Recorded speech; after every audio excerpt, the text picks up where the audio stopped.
Hey folks, it's Eddie G, DM Fumble. I don't have a single topic for today, so I want to do a news desk of a bunch of related D&D items. I'll include links in the show notes where I can. Breaking news, this just in. Recent reports were that when the 2024 PHB was released, D&D Beyond was going to be updated to only include 2024 content, such as spells and the like. But after enough people complained, WotC has since walked back that claim. D&D Beyond will support content for 2024 and 2014. Considering their goal is to increase monetization, this seems like a good way to keep all 5e players on D&D Beyond. Will they sunset 2014 content in a few years after everyone's fully attached to 2024 edition? Probably. But let's take the wins where we can get them. First up, that new player's handbook I was talking about. It's still on track to be released in September, but a limited number of copies were made available to a few thousand lucky folks at Gen Con. What I really want to comment on is a series of videos about the new book. These videos cover everything from classes and subclasses, what's new, what's old, what's changed, all that. Also how feats work, how backgrounds work, new artwork, and even the layout and design of the book. The nice part is that these videos are all about 10 to 30 minutes in length and cover specific topics, so you can narrow in and choose the areas that are most interesting to you. Next up, new Dragonlance and related minis on the WizKids shop. WizKids posted images for a number of unpainted minis in the next wave of Nozzler's Marvelous Miniatures, including some Dragonlance related minis. The Dragonlance minis include a Sea Elf Leader, Dragon Army Soldier, and 2 different Ancelon humans. These are all unpainted versions of the minis that were part of the recent Dragonlance Shadow of the Dragon Queen blind boxes. In the Dragonlance related column, we have an unpainted version of the giant space hamster figure. This figure is from the Spelljammer line, but the original Monster Manual entry from way back in 2nd edition days states that these creatures originated on Krynn and were created by the Tinker Gnomes. Rounding out our miniatures list, we have a gigantic Bahamut figure set. This set includes the Bahamut figure in gargantuan dragon form, a version in human form, and a miniature of the swarm of canaries that are often found around the dragon god.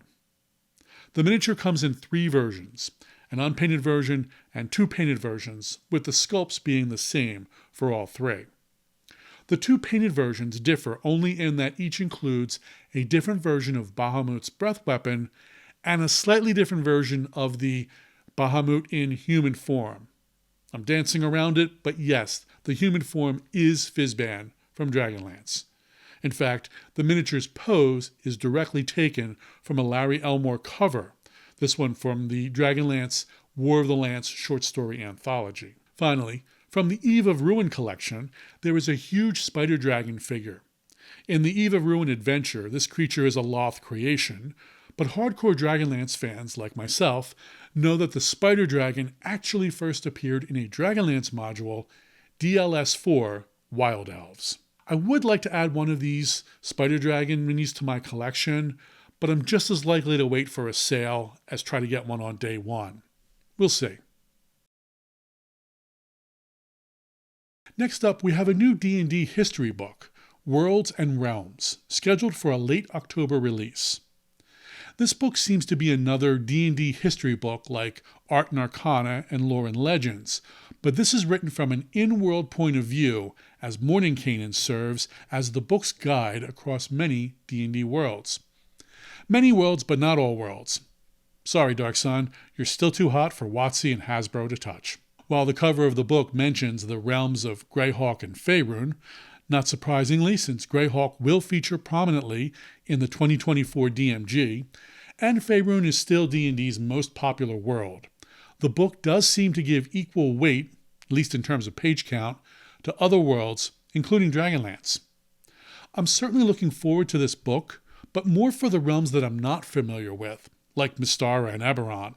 Of course, I'll be poring over the Dragonlance section, looking for errors and omissions, and hopefully there won't be too many. Hey folks, If you're enjoying this content, or even this channel, please consider hitting the like, subscribe, and bell icons. You'll never miss new content, and you get to help other people find this channel. And that makes you feel good inside, right? Now, back to the show. September 1st, we'll see the release of two big items for LEGO and fantasy fans. First is the release of the new LEGO Collectible Minifigure, or CMF series. This set will focus on D&D related characters, some which we already know and some that are more generic characters. These will be in blind boxes and will run about $5 US each. In previous videos I covered the figure list, and I'll be doing a full unboxing video when I get my set. Next up is the release of the Great Deku Tree from The Legend of Zelda. This is marketed as a 2-in-1 set where the instructions can be used to build the Deku Tree from one of two different Zelda game appearances. This big set is priced at around $300 US and previously sold out during a pre-order window earlier this year. Many LEGO fans are hoping for more Zelda-themed sets in the future, so expect this one to be highly sought after by Castle fans, Zelda fans, and even LEGO investors. Yes, that is still a thing. So there you have it. A bunch of news items around D&D, Dragonlance, and LEGO. What are you most excited about? What item did you previously not know about? Leave a comment below and let's discuss. Cheers. Until next time.